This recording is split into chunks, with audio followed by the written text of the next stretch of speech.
তোমরা শুনতে পাচ্ছ? আসসালামু আলাইকুম স্যার। ওয়ালাইকুম সালাম। সবাই শুনতে পাচ্ছ? জি স্যার। আর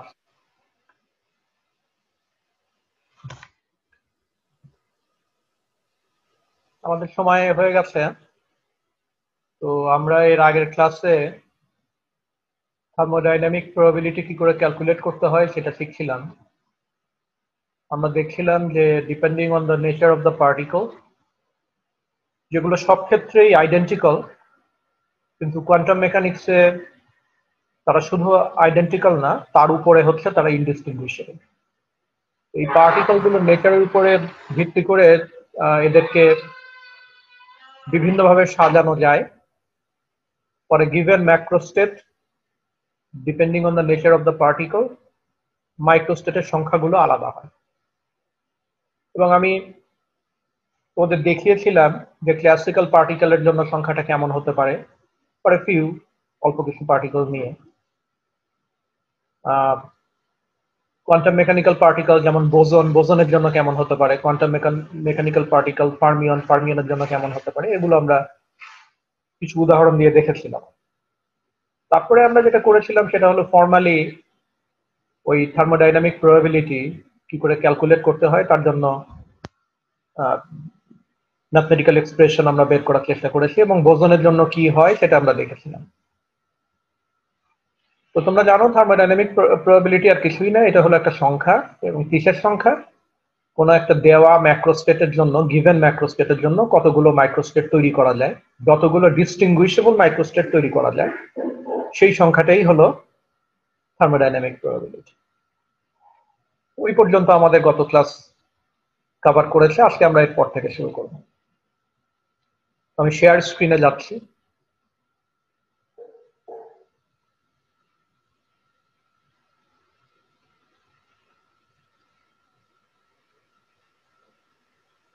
তোমরা কি স্ক্রিন দেখতে পাচ্ছ? জি স্যার, দেখা যাচ্ছে। Fine. তাহলে thermodynamic probability and quantum distribution function, এটা হচ্ছে আমাদের বিষয়, এবং সেইটা নিয়েই আমরা কথাবার্তা শুরু করছি।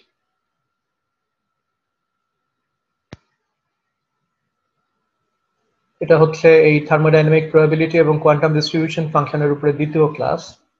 আমরা যেটা করছিলাম ওই যে একটুখানি আগের ক্লাসে ফিরে যাই, আমরা বোজনের জন্য থার্মোডাইনামিক প্রবাবিলিটি ক্যালকুলেট করার চেষ্টা করছিলাম, এবং তোমাদের আমি বলেছিলাম যে তোমাদেরকে আমি পড়াচ্ছি এই সেকশনটা শিয়ার্স এবং স্যালিঞ্জারের থার্মোডাইনামিক্স কাইনেটিক থিওরি।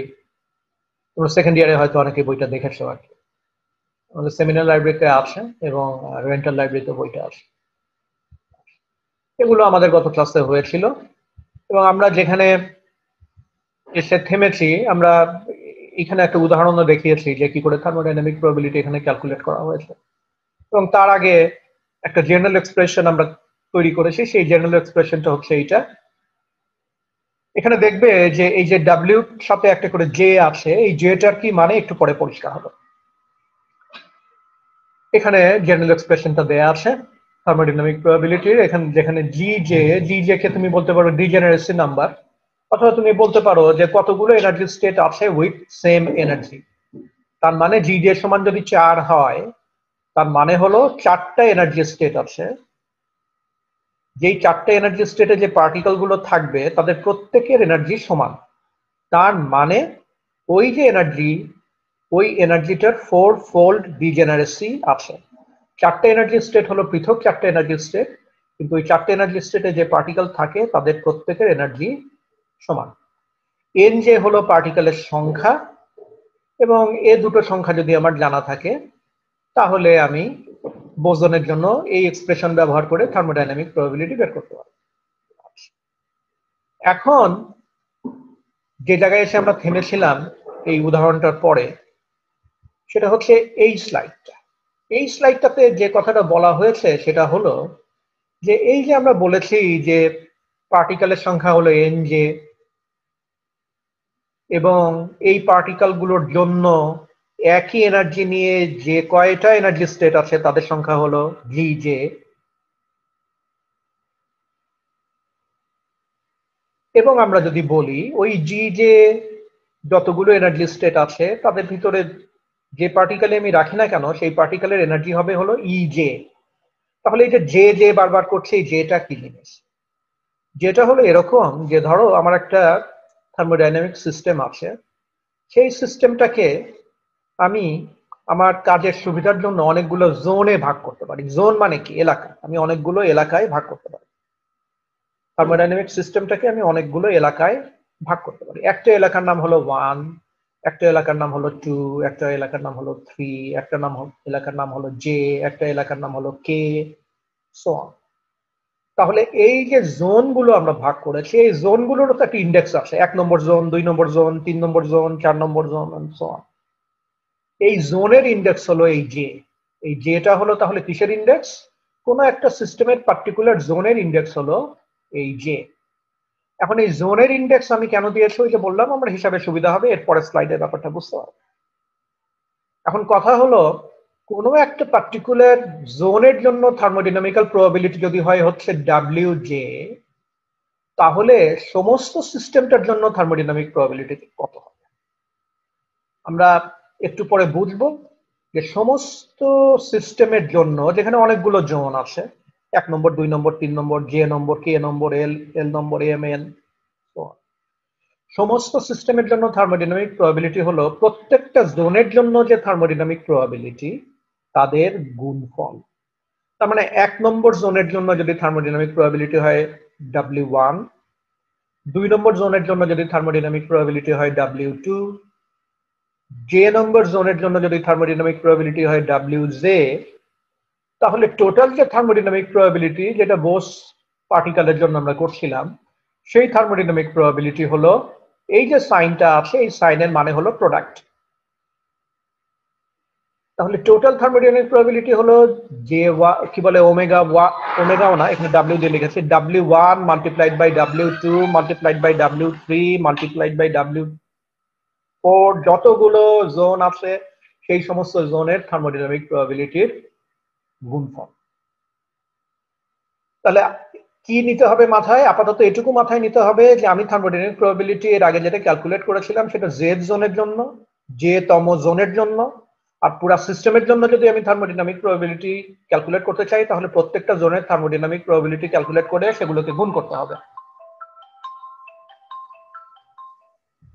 প্রত্যেকটা জোনের জন্য থার্মোডাইনামিক প্রবাবিলিটি বের করে সেটাকে গুণ করতে হবে। এই জিনিসটা এখন আর একটু পরিষ্কার করে দিই। তাহলে কথাটা কি? কথাটা হলো আমার একটা সিস্টেম আছে এবং এই স্লাইডে সেই সিস্টেমটাই দেখানো হয়েছে। এই যে সবুজ যে বড় সার্কেলটা তোমরা দেখতে পাচ্ছ, এইটা হলো আমার সিস্টেম। এই সিস্টেমকে আমি বিভিন্ন জোনে ভাগ করেছি, এগুলো হলো জোন। এগুলো হলো জোন। যেমন এইটা হলো 1 নম্বর জোন, এবং 1 নম্বর জোনকে আমি কিভাবে ক্যারেক্টারাইজ করেছি?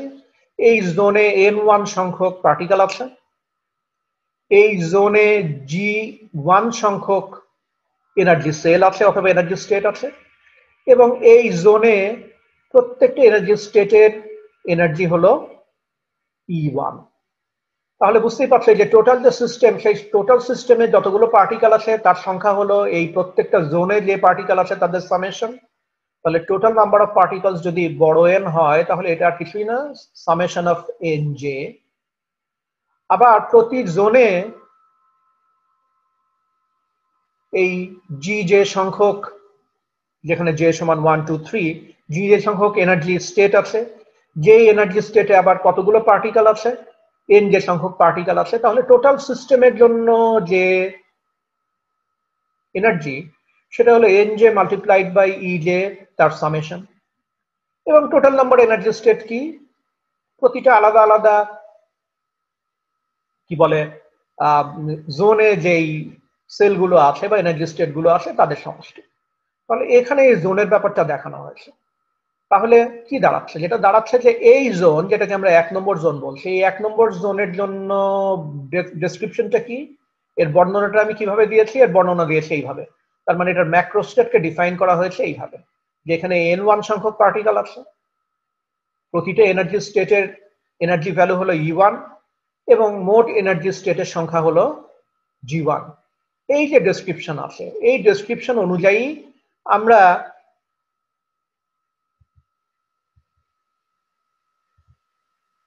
এই সূত্র ব্যবহার করে ওই 1 নম্বর জোনের জন্য থার্মোডাইনামিক প্রবাবিলিটি বের করতে পারি।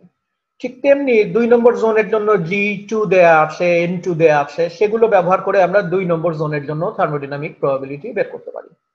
এইভাবে প্রতিটা জোনের জন্য যখন আমার থার্মোডাইনামিক প্রবাবিলিটি বের হয়ে যাবে, তখন আমি বলবো যে এই টোটাল সিস্টেমের জন্য থার্মোডাইনামিক প্রবাবিলিটি হলো ওই সমস্ত ইন্ডিভিজুয়াল থার্মোডাইনামিক প্রবাবিলিটির গুণফল।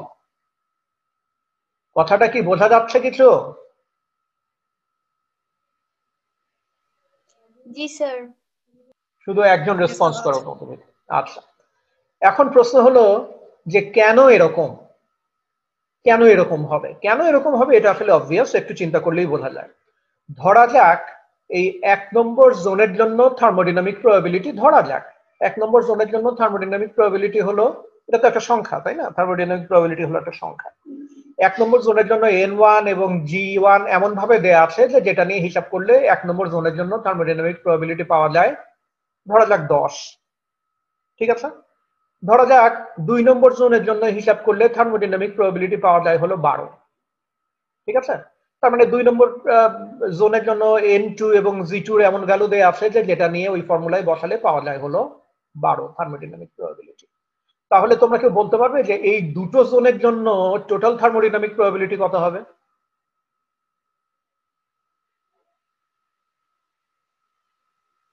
বলো, এটা হচ্ছে 10, এটা হলো 12।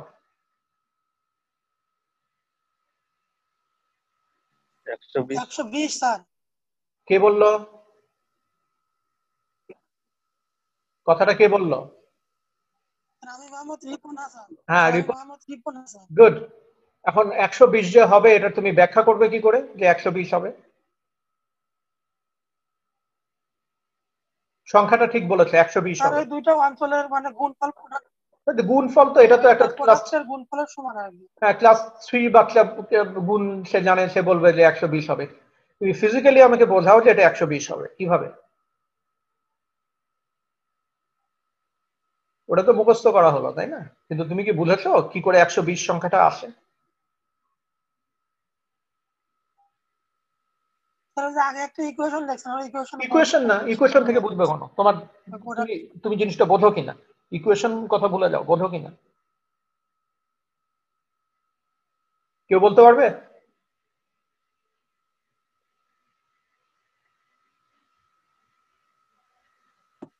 স্যার আমার মনে হয় হুম, স্যার এখানে যে এনার্জি স্টেট তাদের যোগফল হয়ে যাবে, তাহলে আমাদের এনার্জি স্টেটটা বেড়ে যাবে, যার ফলে আমরা পার্টিকেল গুলো 120 ভাবে সাজাতে পারবো। সেই 120টা কিভাবে আসে সেই উত্তরটাই তো চাচ্ছে। এটাও তো একটা গল্প হলো, আমি তো 120 পেলাম না। আচ্ছা শোনো, একটু চিন্তা করা শিখতে হবে না, থার্ড ইয়ারে উঠে গেছো। কথাটা হলো আমি বলছি যে এইটার থার্মোডাইনামিক প্রবাবিলিটি হলো 10 আর এইটার থার্মোডাইনামিক প্রবাবিলিটি হলো 12। তাহলে এই দুটো নিয়ে যখন হিসাব করব তখন এর 10-এর যে কোনো একটার জন্য এর আছে 12টা, দ্বিতীয়টার জন্য এর আছে 12টা, তৃতীয়টার জন্য এর আছে 12টা, চতুর্থটার জন্য এর আছে 12টা। এইভাবে 10টার জন্য এখানে 12 রকমের ডিস্ট্রিবিউশন পাওয়া যাবে। তাহলে সব মিলে ডিস্ট্রিবিউশন কত দাঁড়াচ্ছে? 120। আমি যদি উল্টো দিক থেকে হিসাব করি, একে 12 ভাবে সাজানো যায়। এই 12 ভাবে সাজানো তো যায়, একে 12 ভাবে সাজালাম, একে সাজানো যায় 10 ভাবে। ওই 12-র একটা নিই, এখানে 10-এর একটা নিই, এক রকমের হলো টোটাল। 12-র একটা নেব, এইটার আর একটা নেব, আর একটা নতুন পাওয়া গেল। এইভাবে যদি আমি আলাদা আলাদা করে পিক করতে থাকি টোটালটার জন্য, তার মানে এই দুটোর জন্য মাইক্রোস্টেট, তাহলে আমি শেষ পর্যন্ত দেখবো যে সংখ্যাটা দাঁড়াচ্ছে 120। কথাটা বোঝা গেল কি কিছু? জি স্যার, এখন ক্লিয়ার। হ্যাঁ, ঠিক এইভাবেই জিনিসটা বুঝতে হবে যে আমি একরকম থাকবো, তুমি থাকো 10 রকম, তাহলে মোট 10 রকম হলো। আমার ওই একরকম সহ আমি অন্যরকম হব, তুমি আরো, তোমার কিন্তু আরো 10 রকম আছে, মানে ওই 10 রকম আছে, তাহলে আমার ওই রকম সহ আরো 10 রকম, তাহলে সব মিলে হলো 20 রকম। এইভাবে তুমি যে ডিস্টিংগুইশেবল যে অ্যারেঞ্জমেন্ট গুলো পাবে সেই অ্যারেঞ্জমেন্টের সংখ্যা হবে এ দুটোর জন্য 120। তাহলে বুঝতেই পারছো, তিনটার জন্য করতে গেলে তিনটা দিয়ে 3টার থার্মোডাইনামিক প্রবাবিলিটি গুণ করতে হবে, 4টার জন্য 4টার থার্মোডাইনামিক প্রবাবিলিটিকে গুণ করতে হবে। সেই জায়গা থেকেই ওই ফর্মুলাটা এসছে। তাহলে প্রোডাক্টের ব্যাপারটা এখন তোমরা একটু মাথা খাটালে বুঝতে পারবে যে কিভাবে এই জিনিসটা আসে, আমি বলে দিয়েছি আর কি। এখন নিজে যখন করবে তখন বুঝতে পারবে, ঠিক আছে? আচ্ছা, এখন এই যদি হয় থার্মোডাইনামিক প্রবাবিলিটির জন্য জেনারেল এক্সপ্রেশন, তার মানে জোন ভাগ করে নেব আমি, সেই জোনের যতগুলো জোন আছে সেই প্রত্যেকটা জোনের জন্য আমি থার্মোডাইনামিক প্রবাবিলিটি ক্যালকুলেট করব এবং তাদেরকে আমি গুণ করব, এবং সেই গুণফলই হবে পুরো সিস্টেমের থার্মোডাইনামিক প্রবাবিলিটি। এখন আমি যদি আজকের ক্লাসে আসি, তার মানে এই জোনের ব্যাপারটা তো গত ক্লাসে ছিল না, এটা একটু বর্ণনা করলাম। এখন যদি ফার্মি ডিরাক ডিস্ট্রিবিউশন ফাংশনে আসি, এর আগে আমরা বোসন নিয়ে কাজ করেছিলাম। বোসন কোয়ান্টাম পার্টিকেল, তার মানে তারা হচ্ছে ইনডিস্টিংগুইশেবল, আইডেন্টিক্যাল, কিন্তু তারা এক্সক্লুশন প্রিন্সিপাল মেনে চলে না। তার মানে দাঁড়াচ্ছে কি? তার মানে দাঁড়াচ্ছে যে কোনো একটা এনার্জি স্টেটে আমি ইচ্ছা করলে একটার বেশি বোসন রাখতে পারি। কিন্তু আমি যখন ফার্মিয়ন নিয়ে কাজ করব, তোমরা জানো যে ফার্মিয়নরা কোয়ান্টাম পার্টিকেল, ইনডিস্টিংগুইশেবল, এবং তারা এক্সক্লুশন প্রিন্সিপাল মেনে চলে। তার মানে আমার যে এনার্জি স্টেট গুলো আছে, সেই এনার্জি স্টেট গুলোতে আমি বড় জোর একটা পার্টিকেল রাখতে পারবো, এনার্জি স্টেট ফাঁকা থাকতে পারে, বড় জোর একটা রাখতে পারবো, কিন্তু কোনো অবস্থাতেই আমি একের বেশি রাখতে পারবো না। সেই রকম অবস্থা যদি হয়, তাহলে আমি থার্মোডাইনামিক প্রবাবিলিটি কি করে ক্যালকুলেট করব? এখন আবারও আমরা একটা ওই আগে ঠিক যেভাবে আমরা উদাহরণগুলো দিয়েছিলাম সেরকম একটা উদাহরণ দিয়ে আমরা একটা পার্টিকুলার জোন বাছাই করে নিলাম, যেই জোনে পার্টিকেলের সংখ্যা হলো NJ, এবং যেই জোনে এই বন্ধ করো, মাইক্রোফোন বন্ধ করো। NJ হলো ওই জেড জোনের পার্টিকেলের সংখ্যা, এবং GJ হলো ওই জোনে এনার্জি স্টেটের সংখ্যা। এখানে একটা জিনিস তোমাদের মনে রাখতে হবে, যেহেতু এর এক্সক্লুশন প্রিন্সিপাল মেনে চলে, GJ এর সংখ্যা কোনো অবস্থাতেই NJ এর সংখ্যার চেয়ে ছোট হতে পারে না। GJ এর সংখ্যা, তার মানে কতগুলো এনার্জি স্টেট আছে বা কত ফোল্ড ডিজেনারেসি আছে আমার ওই পার্টিকুলার স্টেটে, সেইটার সংখ্যা যদি NJ এর চেয়ে ছোট হয়ে যায়, তাহলে কিন্তু তুমি সমস্ত পার্টিকেল গুলোকে এনার্জি স্টেটের ভিতরে বসাতে পারবে না, কারণ তোমার শর্তই আছে যে একটার বেশি বসানো যাবে না। ইনফ্যাক্ট এই GJ এর সংখ্যা NJ থেকে ইন প্র্যাকটিস অনেক বড় হয়, কিন্তু এটুকু আমাদের মনে রাখতে হবে, এটা কোনো অবস্থায় এর চেয়ে ছোট হতে পারবে না। তাহলে আমরা জেড এনার্জি কি বলে জেড জোনের কথা বলছি সিস্টেমের, যার বৈশিষ্ট্যটা কি, যার ম্যাক্রোস্টেটের বর্ণনা কি করে দিয়েছি, যে পুরো সিস্টেমের মধ্যে একটা জোন আছে, যে জোনটার ইন্ডেক্স হলো জে, এই জোনে পার্টিকেল আছে আমার NJ সংখ্যক, এবং এই পার্টিকেল গুলো থাকার জন্য এনার্জি স্টেট আছে হলো GJ সংখ্যক। এবং এই প্রত্যেকটা, এখানে এটার বর্ণনা দেওয়ার দরকার নাই, কিন্তু ম্যাক্রোস্টেটের বর্ণনার ভিতরে আছে, এই প্রত্যেকটা এনার্জি স্টেট যে আছে এদের এনার্জি ভ্যালু হলো EJ, ঠিক আছে? এখন আমি সাজাতে চাই, আমি কিভাবে সাজাবো? আমি এনার্জি স্টেট গুলোর ইন্ডেক্স দিই হচ্ছে 1 2 3 4 5 সো অন, এবং পার্টিকেল গুলো যদিও ইনডিস্টিংগুইশেবল, এর আগে বোস-আইনস্টাইনের জন্য যেমন বোসনের জন্য যেমন করেছিলাম, ইনডিস্টিংগুইশেবল হওয়া সত্ত্বেও আমরা আপাতত সাজানোর সাথে এগুলোর নাম দিচ্ছি A B C এটসেট্রা। তাহলে একটা পসিবল অ্যারেঞ্জমেন্ট কেমন? একটা পসিবল অ্যারেঞ্জমেন্ট এখানে দেখানো হয়েছে। এই অ্যারেঞ্জমেন্টটা তোমাদের যদি গত ক্লাস কিছু মনে থাকে, তাহলে এই অ্যারেঞ্জমেন্টের বর্ণনা তোমাদের ভিতরে একজন আমাকে দাও তো, এখানে কি বলা হয়েছে, এটাকে ভাষায় প্রকাশ করো, কে করবে? হ্যাঁ প্লিজ। পার্টিকেল আছে, সেটা A, আবার আবার প্রথম থেকে বলো, আমি শুনতে পাইনি প্রথম কথাটা। স্যার একবারে বলি যে 1 2 আর 4 এই তিনটা এনার্জি স্টেটে একটা করে পার্টিকেল আছে, A B C, হ্যাঁ। আর 3 এবং 5 এই দুটো এনার্জি স্টেট মানে ফাঁকা পড়ে আছে। একদম ঠিক। তাহলে এইটা হচ্ছে একটা পসিবল অ্যারেঞ্জমেন্ট, তাই না? একটা হলো পসিবল অ্যারেঞ্জমেন্ট হচ্ছে এইটা। এখন তোমরা একটা জিনিস চিন্তা করো তো, এই যে A B C, আমি যদি সিটাকে এখানে নিয়ে আসতাম, এটাকে এখানে নিয়ে যেতাম, অথবা বিটাকে যদি এখানে নিয়ে যেতাম, তার মানে এই তিনটা পার্টিকেল যেভাবে আছে, এদের ভিতরে যদি এই স্টেট গুলোর ভিতরে আমি পারমুটেশন কম্বিনেশন করতাম, আমি কি কোনো নতুন মাইক্রোস্টেট পাবো না পাবো না?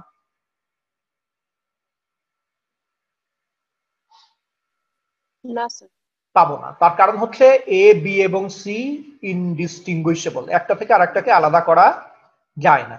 তার মানে আমি এর জায়গায় যদি এই বিটাকে নিয়ে আসতাম আর বির জায়গায় যদি এটাকে এনে রাখতাম, তাহলে তুমি দেখে বলতে পারতে না এটা কি আসলে আগেরটাই নাকি পরে আমি কিছু করেছি।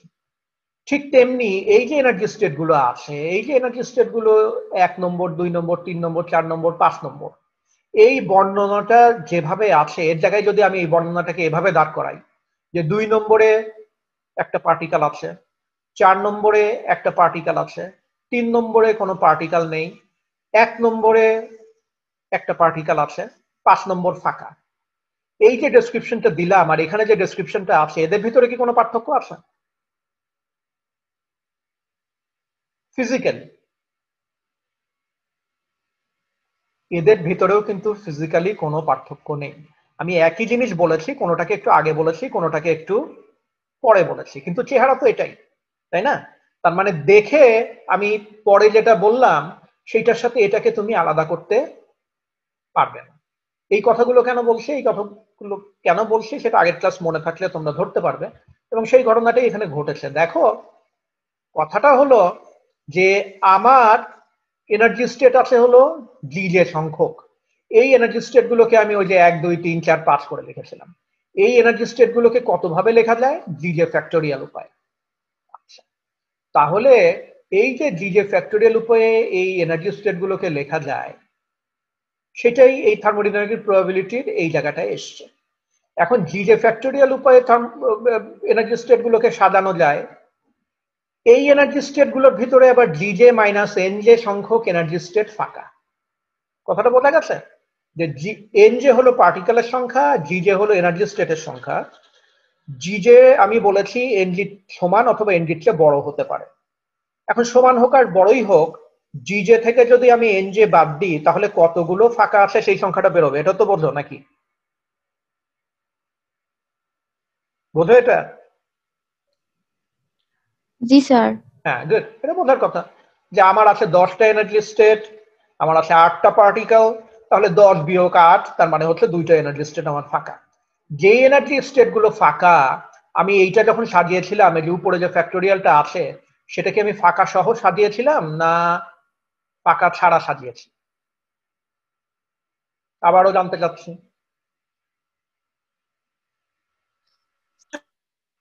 ফাঁকা সহ ছাড়া। এক্স্যাক্টলি, ফাঁকা সহ সাজিয়েছি, কারণ আমি সবগুলো নিয়ে তো সাজিয়েছি। তাহলে কথা হলো সবগুলো যে নিয়ে যে সাজালাম তার মধ্যে তো ফাঁকা গুলোও সাজানো হয়ে গেছে। তুমি এখন বলো, এই যে ফাঁকা গুলো যে আমি সাজাচ্ছি, একটাকে সামনে রাখছি একটাকে পরে রাখছি, এইটার কি আসলে কোনো ফিজিক্যাল এফেক্ট আছে কিনা? মানে যেই চেয়ারে কোনো ছাত্র বসেনি সেই চেয়ারগুলো যদি আমি বিভিন্নভাবে সাজাতে থাকি, তাহলে কি আমি কোনো রকম ডিস্টিংগুইশেবল নতুন মাইক্রোস্টেট তৈরি করতে পারবো? না স্যার। কাজেই এই যে আমি সাজিয়েছিলাম সমস্ত এনার্জি স্টেট গুলো, তার ভিতরে এই সংখ্যক সাজানোর কোনো ফিজিক্যাল এফেক্ট নাই। যেটার ফিজিক্যাল এফেক্ট নাই সেটা দিয়ে আমার পুরা সাজানোটাকে ভাগ করতে হবে। ঠিক বোস আইনস্টাইন ডিস্ট্রিবিউশনের জন্য যে কাজটা করেছিলাম, তাহলে এই ফ্যাক্টরটা দিয়ে আমাকে ভাগ করতে হয়েছে। আর কি? আর হচ্ছে আমার যে পার্টিকেল গুলো আছে, যেহেতু তারা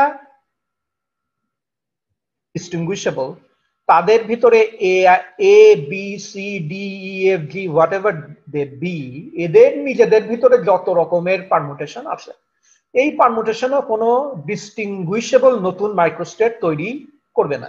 এই কথাটা আমি তোমাদের একটু আগে বলেছিলাম যে আমরা হয়তো লিখেছিলাম 1A, 1A এর জায়গায় যদি আমি লিখতাম 1B, কোনো পার্থক্য তুমি ধরতে পারতে না।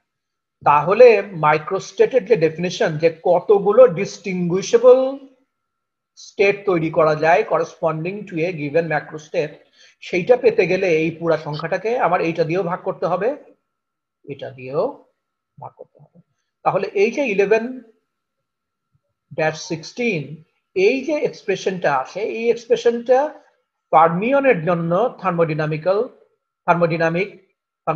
বলা ঠিক না, থার্মোডিনামিক বলাটাই ভালো, থার্মোডাইনামিক প্রবাবিলিটির এক্সপ্রেশন। তাহলে একটু যদি চিন্তা করো এবং বোসনের জন্য যে ক্লাসটা নিয়েছিলাম সেটার সাথে যদি এটাকে ট্যাগ করো, then you will get it quite easily. তাহলে আমরা দুই রকম কোয়ান্টাম পার্টিকেলের জন্য থার্মোডাইনামিক প্রবাবিলিটি কি করে বের করতে হয় সেটা সম্পর্কে একটা আমাদের ধারণা হলো। এবং এখানে ওই একই দেখার বিষয় যে আমরা এই যে প্রবাবিলিটিটা বের করেছি এটা কিন্তু পুরো সিস্টেমের প্রবাবিলিটি না, এটা একটা পার্টিকুলার জোনের জন্য প্রবাবিলিটি। এখানেও একটা উদাহরণ দেওয়া আছে যে আমার অবস্থাটা যদি এরকম হয়, আমার 3টা এনার্জি স্টেট আছে 1 2 3 এবং আমার 3টা পার্টিকেল আছে যারা হচ্ছে এবিসি, এবং যেহেতু তারা ইনডিস্টিংগুইশেবল আমরা এবিসি লিখিনি। আমার 2টো পার্টিকেল আছে যারা হলো এ বি, যেহেতু তারা ইনডিস্টিংগুইশেবল আমার এবি করে লেখা ঠিক হবে না, হয় দুটোকেই এ করে লিখতে হবে অথবা দুটোকেই বি করে লিখতে হবে অথবা দুটোকে একটা ডট দিয়ে বোঝানো হবে। তাই যদি হয় তাহলে আমরা যে এক্সপ্রেশনটা পেয়েছি তাতে ওই পার্টিকুলার জোনের জন্য থার্মোডাইনামিক প্রবাবিলিটি এসছে 3, এবং আমরা আসলেও সাজাতে গেলে দেখবো এখানে 3ই পাওয়া যায়। ইউ ডু ইট আর একটু বড় সংখ্যা নিয়ে করো যাতে তুমি নিজেকে কনভিন্স করতে পারো যে যে এক্সপ্রেশন আমরা এনেছি থার্মোডাইনামিক প্রবাবিলিটির জন্য এই এক্সপ্রেশন ইট মেক্স সেন্স, তাই না? নিজে করলে তখন মাথার মধ্যে জিনিসটা আসে, হ্যাঁ ঠিক এক্সপ্রেশনটা ঠিক আছে, কারণ এক্সপ্রেশন বলছে সংখ্যাটা হলো 12, এক্সপ্রেশন বলছে সংখ্যাটা হলো 24, আমি তো 12 রকম করেই সাজাতে পারি, 13 রকম করে সাজাতে গেলেই ওই 13 নম্বর সাজানোটা ওই 12র ভিতরে ওটা চলে আসে, নতুন করে আসলে আর সাজানোর উপায় থাকে না। এগুলো খাতায় নিয়ে করাটা ভালো, এগুলো মাথার জন্য ভালো, ব্রেনটা একটু শানিত হয় আর কি। সো ইউ শুড কি বলে ট্রাই। তো এই জিনিসগুলো দেখো এবং এই এক্সপ্রেশন যে মেক সেন্স করে সেটা নিজেরা একটু একটু করে দেখো। আচ্ছা গেল, তাহলে আলটিমেটলি কি দাঁড়ালো? আর আলটিমেটলি যেটা দাঁড়ালো, আমরা 2 রকম এক্সপ্রেশন বের করেছি থার্মোডাইনামিক প্রবাবিলিটির জন্য। একটা হলো ফর বোসনস, এটা হলো বোসনের জন্য, আর একটা হলো ফর ফার্মিয়ানস, এটা হলো ফার্মিয়নের জন্য। এবং দেখতেই পাচ্ছ এক্সপ্রেশনের ভিতরে কিন্তু পার্থক্য আছে। বোসনের জন্য যে এক্সপ্রেশন সেটা যেমন, ফার্মিয়নের জন্য যে এক্সপ্রেশন সেটা তেমন নয়, ঠিক আছে? তাহলে পুরো সিস্টেমের জন্য থার্মোডাইনামিক প্রবাবিলিটি কি করে বের করতে হয় এটা আমরা শিখলাম, এবং আমরা যেটা শিখলাম সেটা কোয়ান্টাম পার্টিকেলের জন্য। আমি আশা করি ক্লাসিক্যাল পার্টিকেলের জন্য থার্মোডাইনামিক প্রবাবিলিটি কি করে বের করতে হয় এটা তোমরা এরই ভিতরে শিখে ফেলেছো, এবং ম্যাক্সওয়েল বলজম্যান ডিস্ট্রিবিউশন ফাংশন অথবা বলজম্যান ডিস্ট্রিবিউশন ফাংশন এগুলো কি করা হয়েছে?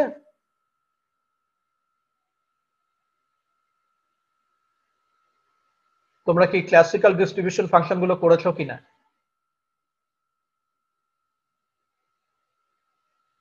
এই তোমরা আমাকে শুনতে পাচ্ছ? না স্যার। শুনতে পাচ্ছ না?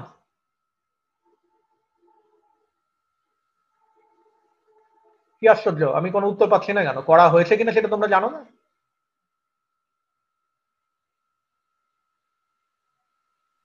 আর করা হয়নি স্যার। আচ্ছা করা হয়নি, যে পরিষ্কার একটা কথা, এইটুকু বলতে কত কষ্ট।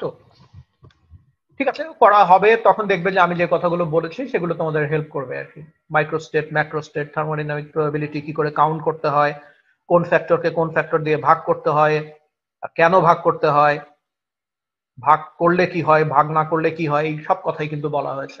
আমাদের উদ্দেশ্য হলো ডিস্টিংগুইশেবল মাইক্রোস্টেট বের করা। তার মানে এখান থেকে তুমি যে সংখ্যাগুলো পাবে সেই সংখ্যাগুলো হচ্ছে কিসের সংখ্যা? কতগুলো ডিস্টিংগুইশেবল মাইক্রোস্টেট থাকে করেসপন্ডিং টু এ গিভেন ম্যাক্রোস্টেট। এখন এই যে সংখ্যাগুলো এখানে আসে, যে এখানে দেখো জি জে আছে, এন জে আছে, এগুলো দিয়েই থার্মোডাইনামিক প্রবাবিলিটি তৈরি করা হয়। সংখ্যাগুলো কেমন? ফর রিয়েল সিস্টেম এই সংখ্যাগুলো বড়, বড় মানে অনেক বড়। একটা পার্টিকুলার জোনের কথাই যদি চিন্তা করো, পুরো একটা সিস্টেমকে, থার্মোডাইনামিক সিস্টেমকে বহু জোনে ভাগ করা যায়।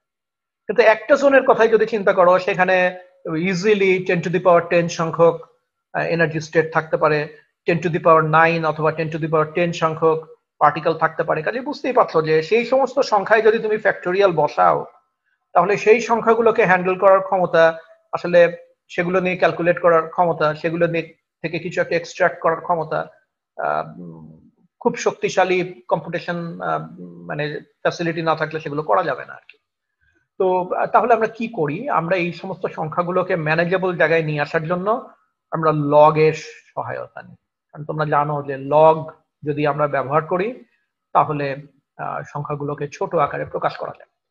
তাহলে এই যেটা বলছিলাম যে যেই ধরনের নাম্বারস আর ইনভলভ সেগুলোকে হ্যান্ডেল করা খুব কঠিন। যেমন এখানে একটা ছোট্ট উদাহরণ দেয়া আছে, দেখো এই উদাহরণটা কি মারাত্মক। কিছুই না, ধরো একটা স্কুলে 70টা বাচ্চা আছে, এই 70টা বাচ্চাকে তুমি যদি লাইনে সাজাতে চাও, মাত্র 70টা বাচ্চা, এই 70টা বাচ্চাকে তুমি যদি লাইনে সাজাতে চাও, তাহলে এই 70টা বাচ্চাকে তুমি কত ভাবে লাইনে সাজাতে পারবা? সংখ্যাটা হলো 70 ফ্যাক্টোরিয়াল। ঠিক আছে, সংখ্যাটা হলো 70 ফ্যাক্টোরিয়াল। 70 ফ্যাক্টোরিয়াল মানে কত? 10 টু দি পাওয়ার কত? 106। 10 টু দি পাওয়ার 106 সংখ্যাটা এতই বড় যে সমস্ত মহাবিশ্বে এত সংখ্যক ইলেকট্রন বা প্রোটন নেই আর কি। সমস্ত মহাবিশ্বে যত ইলেকট্রন প্রোটন আছে তার চেয়েও এই সংখ্যাটা বেশি। তো এই ধরনের সংখ্যা নিয়ে কাজ করতে যাওয়াটা তো একটা প্রায় অসম্ভব ব্যাপার।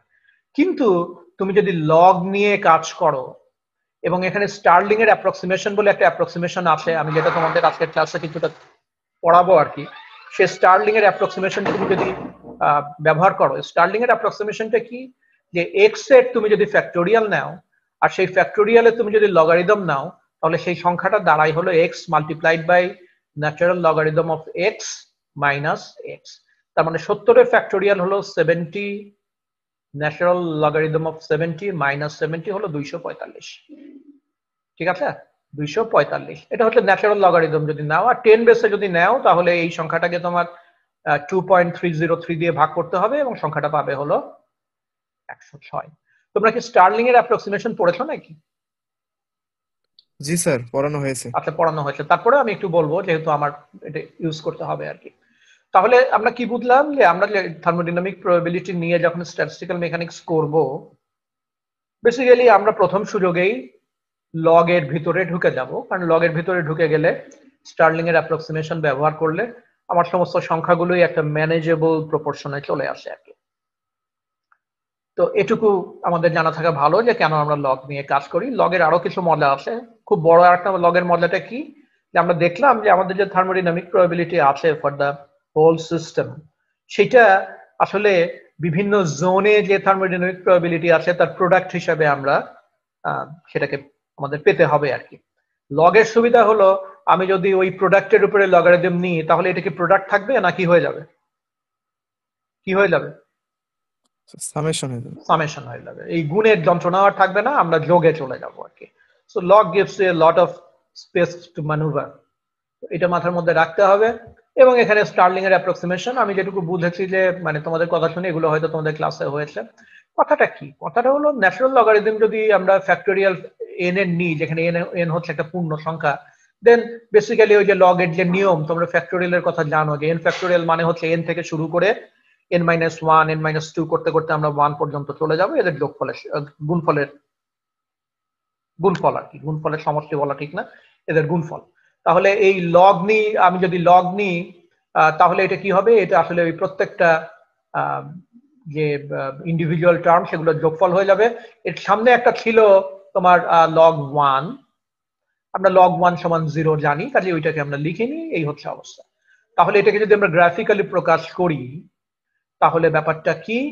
যে দেখো, এগুলো হচ্ছে, এদিকে আমি লগারিদম অফ দোজ নাম্বারস সেটা প্লট করেছি অ্যালং y, আর অ্যালং x আমার আছে হচ্ছে ওই সমস্ত নাম্বার গুলো। তাহলে আমি এরকম সিরিজ অফ হিস্টোগ্রাম পাবো, এটা তোমরা বোঝো তো? আমরা এরকম হিস্টোগ্রাম পাবো না? জি স্যার। হ্যাঁ, মানে আমি যদি এরিয়াটাকে ইন্টিগ্রেট করতে, হ্যাঁ, তাহলে এই যে সিরিজ অফ হিস্টোগ্রাম পাবো। এবং আমি যদি এইটাকে একটা স্মুথ লাইন দিয়ে আমি যদি অ্যাপ্রক্সিমেট করতে চাই, তাহলে এই লাইনের সাথে এই হিস্টোগ্রামের পার্থক্যটা কেমন? বড় না ছোট?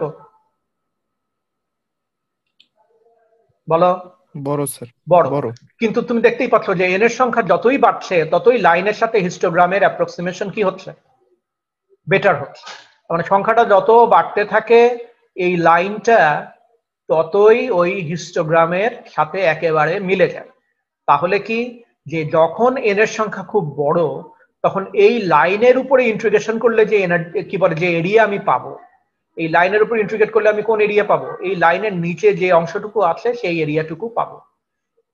যখন এন এর সংখ্যা খুব বড়, তখন এই লাইনের ইন্টিগ্রেশন যদি করি, যেখানে ওই ডিফারেন্সিয়াল হলো ডিএন, আমি যদি ইন্টিগ্রেট করি তাহলে যে এরিয়াটুকু পাবো এই হিস্টোগ্রামের আন্ডারে এরিয়াও অলমোস্ট সেই একই এরিয়া। যেখানে এন এর ভ্যালু ছোট সেখানে কিছুটা ডিসক্রিপেন্সি আছে, কিন্তু এই ডিসক্রিপেন্সি টোটাল এরিয়া যেখানে আমি ক্যালকুলেট করব সেটার রেসপেক্টে এই ব্যত্যয় খুবই কম। কাজেই এটাকে একটা কন্টিনিউয়াস ভ্যারিয়েবল ধরে নিয়ে আমি যদি ইন্টিগ্রেট করি তাহলে সেই ইন্টিগ্রেশনের চেহারাটা হচ্ছে এইরকম। এবং সেই ইন্টিগ্রেশন, এইটা তোমরা জানো, লগারিদমিক ফাংশনের ইন্টিগ্রেশনের ফর্মুলা মানে তোমরা জানো, এটা যদি বাই পার্টস যদি করি তাহলে this is what I will get. এবং আমি যেটাই বলেছিলাম যে এই ইন্টিগ্রেশনটা কোন সময় ভ্যালিড, এই ইন্টিগ্রেশনটা খুব ভালোভাবে ভ্যালিড হবে যখন এন এর সংখ্যা বড়। এন এর সংখ্যা যদি বড় হয় তাহলে এই ইন্টিগ্রেশন থেকে যে 1 আসবে সেই 1টাকে আমার আর বিবেচনায় না আনলেও চলে।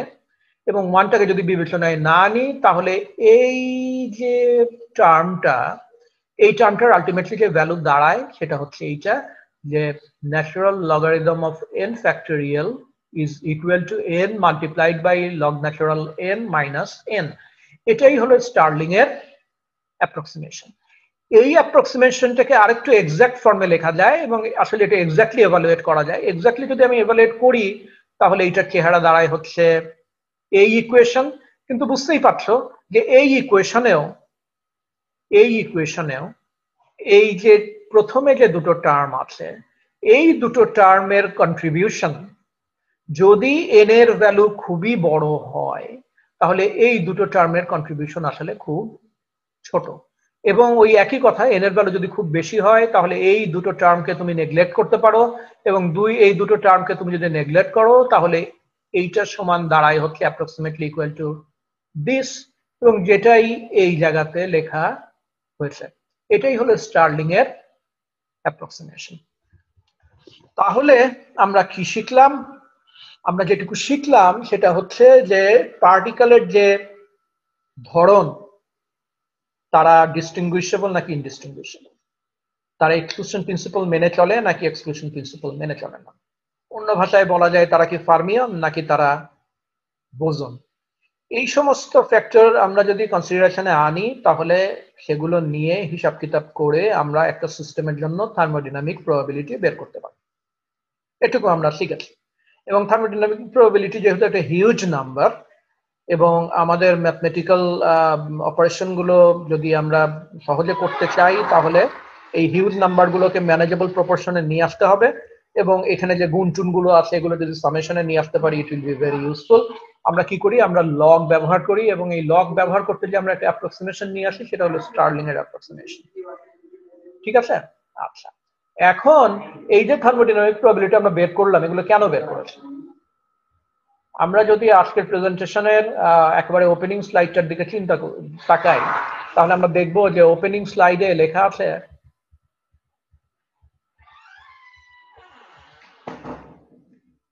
Quantum distribution function. তাহলে আসলে কি চাচ্ছি আমরা? কোয়ান্টাম ডিস্ট্রিবিউশন ফাংশনে যেতে চাচ্ছি, এবং সেই কোয়ান্টাম ডিস্ট্রিবিউশন ফাংশনে আমরা যেতে গেলে আমাদের এই থার্মোডাইনামিক প্রবাবিলিটির প্রয়োজন হয়। এখন কোয়ান্টাম ডিস্ট্রিবিউশন ফাংশনটা কি জিনিস এগুলো নিয়ে আমরা এখন ঢুকে পড়বো এর পরের ক্লাসে। আজকে একটুখানি বলে রাখি, এটা তোমাদের জানা থাকা ভালো। কোয়ান্টাম ডিস্ট্রিবিউশন ফাংশন মানে হলো একটা সিস্টেম যদি ইকুইলিব্রিয়ামে থাকে, সেই ইকুইলিব্রিয়ামে থাকা অবস্থায় ওই সিস্টেমের পার্টিকেল গুলো কোন একটা পার্টিকুলার টেম্পারেচারে, ওই সিস্টেমের পার্টিকেল গুলো কোন একটা পার্টিকুলার এনার্জি স্টেটে যে থাকবে তার সম্ভাবনা কত, এই সম্ভাবনা যেই ফাংশন থেকে পাওয়া যায় সেটাই হলো কোয়ান্টাম ডিস্ট্রিবিউশন ফাংশন। তাহলে কি দাঁড়ালো? আবারও বলি, একটা পার্টিকুলার টেম্পারেচারে, তার মানে একটা ফিক্সড টেম্পারেচারে আমার একটা সিস্টেম আছে, সেই সিস্টেমটা আছে ইকুইলিব্রিয়ামে। সেই সিস্টেমটা যদি ইকুইলিব্রিয়ামে থাকে তাহলে সেই ইকুইলিব্রিয়ামে থাকা অবস্থায় সেই সিস্টেমের যে পার্টিকেল গুলো আছে তারা তো বিভিন্ন এনার্জি স্টেটে থাকবে, তাই না? এক একটা জোনের এনার্জি হচ্ছে এক এক রকম। 1 নম্বর জোনের এনার্জি হলো E1, 2 নম্বর জোনের এনার্জি হলো E2, 3 নম্বরের হলো E3, তোমার জেড জোনের এনার্জি হলো EJ। এই যে বিভিন্ন এনার্জি স্টেট গুলো আছে, সেই সমস্ত এনার্জি স্টেটে এই পার্টিকেল গুলোকে পাওয়ার সম্ভাবনা কত, সেই সমস্ত এনার্জি স্টেটে এই পার্টিকুলার পাওয়ার সম্ভাবনা বের করার জন্য যে ফাংশন আছে, যে ডিস্ট্রিবিউশন ফাংশন আছে, সেই ডিস্ট্রিবিউশন ফাংশনকেই আমরা বলি কোয়ান্টাম ডিস্ট্রিবিউশন ফাংশনস, এবং এই কোয়ান্টাম ডিস্ট্রিবিউশন ফাংশনস হচ্ছে দুই রকমের। একটাকে আমরা বলি বোস-আইনস্টাইন ডিস্ট্রিবিউশন ফাংশন, যেটা বোসনের জন্য প্রযোজ্য, এবং আরেকটাকে আমরা বলি ফার্মি-ডিরাক ডিস্ট্রিবিউশন ফাংশন। এই ডিস্ট্রিবিউশন ফাংশনগুলোর ম্যাথমেটিক্যাল ফর্ম আমরা এর পরের ক্লাসে আমরা ডিরাইভ করার চেষ্টা করব। থার্মোডাইনামিক প্রবাবিলিটি এখানে কেন আসে, থার্মোডাইনামিক প্রবাবিলিটি কেন আসে সেটা আজকে একটু বলি, যেটা আরেকটা খুব গুরুত্বপূর্ণ ব্যাপার। তোমরা জানো, তোমাদের আমি বলেছি এবং তোমাদের আমি আগের ক্লাসে আমি দেখিয়েওছিলাম যে ইকুইলিব্রিয়ামে তুমি যদি থাকতে চাও, ইকুইলিব্রিয়াম স্টেটের বৈশিষ্ট্যটা কি? ইকুইলিব্রিয়াম স্টেটের বৈশিষ্ট্য হলো এই স্টেটে থার্মোডাইনামিক প্রবাবিলিটি হবে ম্যাক্সিমাম। এর মানে কি? এর মানে আমি তোমাদের আগে ক্লাসে বলেছি, এর মানে হলো যে যত রকমের পসিবল স্টেট আছে, একটা সিস্টেম এই সমস্ত পসিবল স্টেটের মধ্যে কোন স্টেটটাকে সবচেয়ে বেশি পছন্দ করে, তাকে তার মতো যদি ছেড়ে দিই তাহলে সে কোন স্টেটে যে পৌঁছাবে? বলো কোন স্টেটে যে পৌঁছাবে?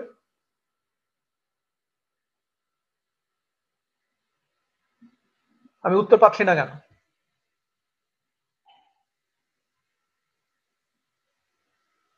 অফকোর্স সে ইকুইলিব্রিয়াম স্টেটে যে পৌঁছাবে, তাই না? সবাই ইকুইলিব্রিয়াম স্টেটে থাকতে চায়, ইকুইলিব্রিয়াম থেকে নড়াচড়া কেউ করতে চায় না। তাহলে একটা সিস্টেমকে তার মতো রেখে দিলে সে তো ইকুইলিব্রিয়ামে চলে যাবে। আবার আমি একটু আগে বললাম যে ইকুইলিব্রিয়াম স্টেটের জন্য থার্মোডাইনামিক প্রবাবিলিটি হলো ম্যাক্সিমাম। এইটার আরেকটা ম্যানিফেস্টেশন হচ্ছে ইকুইলিব্রিয়াম স্টেটের জন্য এনট্রপিও হলো ম্যাক্সিমাম, তার কারণ এনট্রপির সাথে থার্মোডাইনামিক্যাল প্রবাবিলিটির একটা সম্পর্ক আছে, সেটাও কিন্তু লগ দিয়ে কানেক্টেড। তোমরা জানো বোলসম্যানের সেই বিখ্যাত রিলেশন, যেখানে এস ইকুয়ালস আমরা লিখেছিলাম KB multiplied by natural logarithm of thermodynamic probability অথবা ডাব্লিউ। তাহলে বুঝতেই পারছো যে ইকুইলিব্রিয়ামে আমি যদি নিজে একটা সিস্টেমকে নিতে চাই, তাহলে সেখানে যে থার্মোডাইনামিক প্রবাবিলিটি আছে it has to be maximum. তাহলে আমরা থার্মোডাইনামিক প্রবাবিলিটির জন্য যে এক্সপ্রেশন বের করেছি, সেই এক্সপ্রেশন তো একটা ভ্যালু দেবে। এই ভ্যালুটাকে যদি আমি ম্যাক্সিমামে নিয়ে যেতে পারি, তাহলে আমি দাবি করতে পারি আমার সিস্টেমটা কোথায় আছে? আমার সিস্টেমটা ইকুইলিব্রিয়ামে আছে। আর সেই ইকুইলিব্রিয়াম স্টেটেই কিন্তু আমি কি বের করতে চাই? সেই ইকুইলিব্রিয়াম স্টেটে আমি ডিস্ট্রিবিউশন ফাংশন বের করতে চাই। So this is the connection, এবং এই কানেকশনটা বুঝতে হবে। এই কানেকশনটা যেন আমরা এস্টাবলিশ করতে পারি, সেই জন্যই কিন্তু আমরা থার্মোডাইনামিক প্রবাবিলিটি বের করলাম। তার এক্সপ্রেশন কেমন সেটা আমরা দেখলাম। তো তোমাদের কোনো প্রশ্ন থাকলে তোমরা এখন করতে পারো। কোনো প্রশ্ন আছে?